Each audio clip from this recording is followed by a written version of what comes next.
portion is Chukat.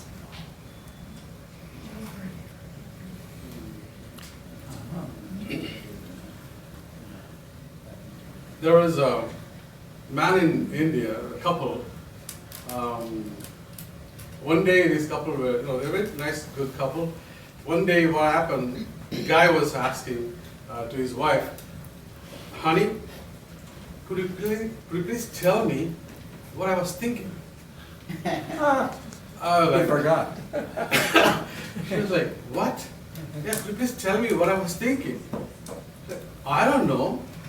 He was like, I just thought. Could you please tell me that? She was like, she doesn't know what was it. She said, I don't know.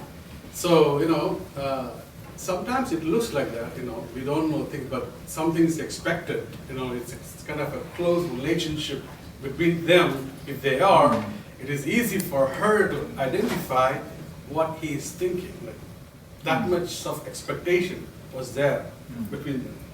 One time what happened, Rabbi Levi was admitted in the hospital. He was very sick, and the nurse came in and she gave the milk, hot, warm milk, to Rabbi. Well, Rabbi was reluctant to take. He said that, no, I don't want. But there was another rabbi called Joseph was there, and he said that he thought that probably it would be nice that if the rabbi take that milk, warm milk, it would give him some kind of relief for him. So, but he went down to his car and he brought a bottle of whiskey under his car. He came to the room and he poured the whiskey in the warm milk without anybody noticing him. So, and he gave that milk to Rabbi. Rabbi drank the first sip and he was like looking at the milk.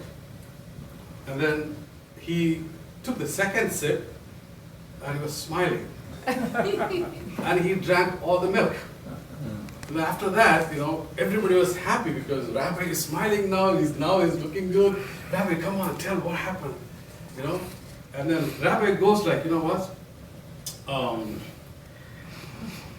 whatever you do, tell them not to sell that cow.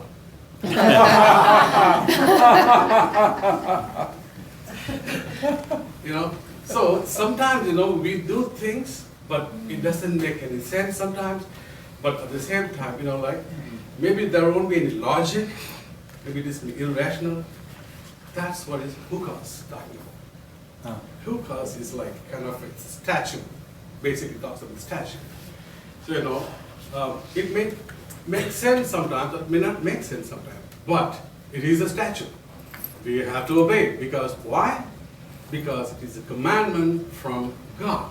We just do it, Some of the time, the mitzvahs that kind of, call, sometimes it is mishpatim, and then some of this were called, Chukat, which is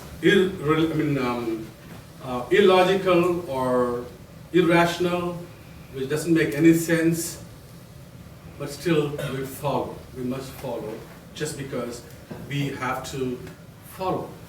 Sometimes, the Bible talks about don't eat the fish with scales. Without scales. Sorry. So it may be medicinally it might look like probably maybe those fish, without scales would be high cholesterol based, or they may be eating under water fish, so scavenger fish, whatever. So it may be in the medical terms, the scientific terms, but we are something special. We follow God because we obey God. Beyond the medical sciences, our commitments, our commandments are not to eat the fish. That's the basic bottom line is that we are not supposed to, and we are not supposed to. That's how the Chukat talks about. It may make sense, or it may logic, or it may not make sense. We follow it because God commanded us. Let us think about this one. Moses was asked to go and speak to the rock. And the people are all called, and they were complaining to Moses, give the water. They want the water. They were not getting the water.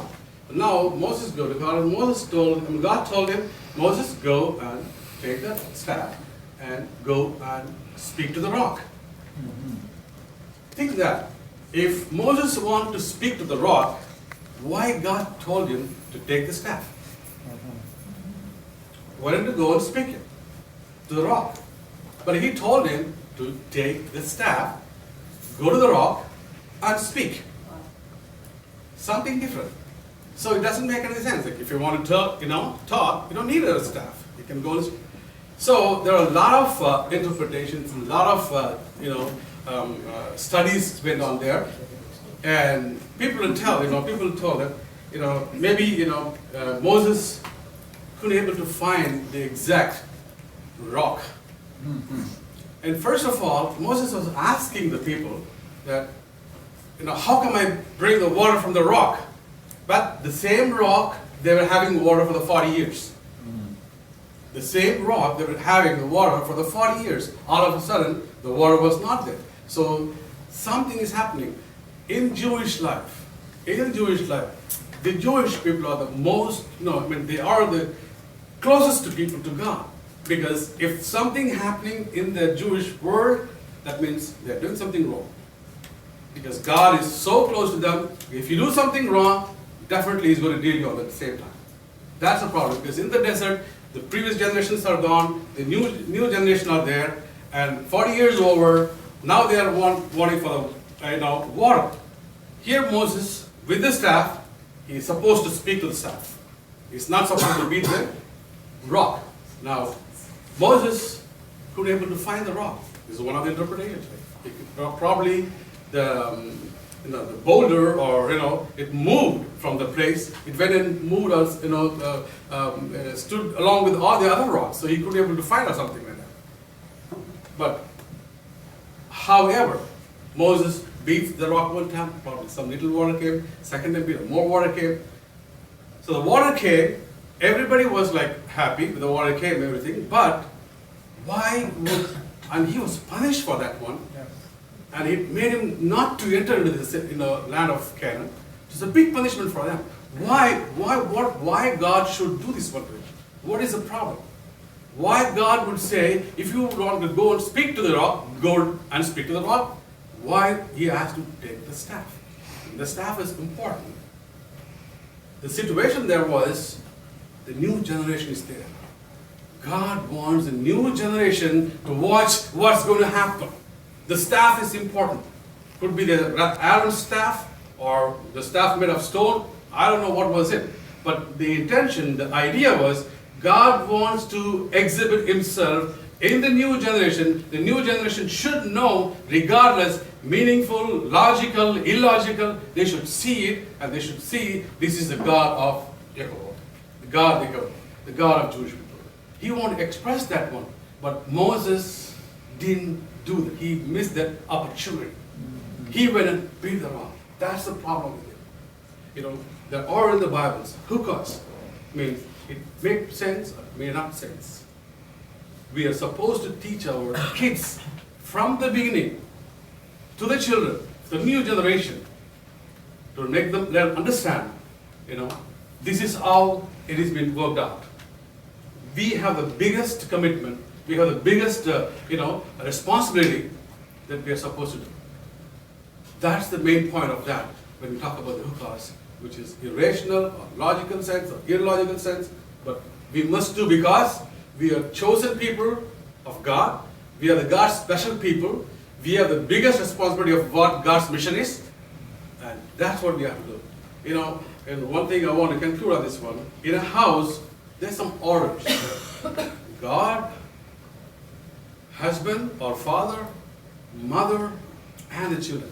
This is the order of the family. If anything is rearranged or messed up there, that will collapse. That is the problem happening nowadays because kids are controlling the home. It's supposed to happen. It's not supposed to happen. This is what should have been done from the beginning itself. we should have taught them, whether it makes sense or no sense, they are supposed to follow God's command. Because we are chosen people, we are the God people, we are the godly people. That's what the book has talked about. Thank you so much. Hallelujah.